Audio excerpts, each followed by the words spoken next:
Tatlong magkakapatid na babae ang umibig sa iisang lalaki.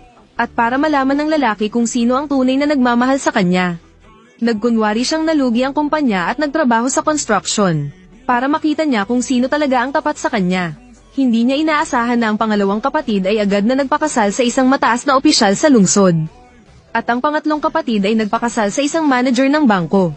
Anging ang panganay na kapatid lang ang hindi nandidiri sa kanya. Pagkatapos nilang ikasal, magkasama nilang itinayo ang kanilang imperyo sa negosyo. Ngunit napagod ang babae sa ganitong buhay. Kaya itinago niya ang kanyang pagkakakilanlan at nagtrabaho bilang isang janitor sa sarili nilang kumpanya. Nalaman niyang magkakaroon ng birthday celebration ng kanyang ama sa isang hotel. Kaya inutusan niya ang kanyang assistant na i-reserve ang pinakamagarang venue.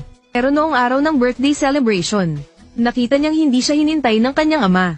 At sinimulan na ang pagpinta sa mata ng leon. Hindi pa ako dumarating, pinintahan na ni Papa ang mata ng leon. Hindi ba't siya ang panganay na anak ni Don? Si Suman. Hindi ba't pinalayas na siya sa pamilyang So? Nagawa pa niyang bumalik dito. Pa, huwag mo akong tawaging Papa. Matagal ka nang hindi kabilang sa pamilyang So. Nandito ako ngayon, para batiin ka sa iyong kaarawan. Inayos ko ang Golden Hall para sa'yo. Nasisiyahan ka ba, ate?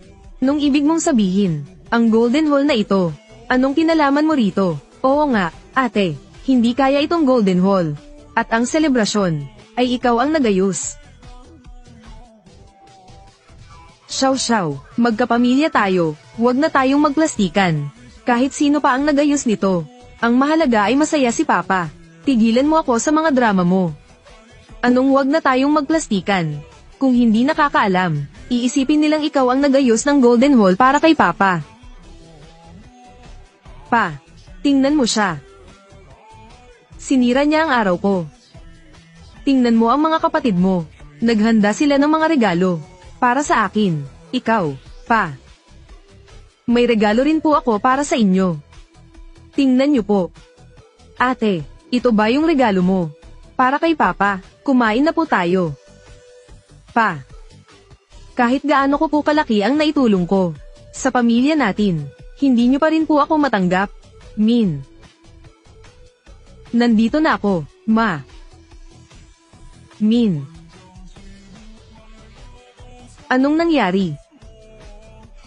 Nagalit na naman ang papa mo. Hindi, Min. Bilang panganay ka, may mga bagay na kailangan mong pagpasensyahan.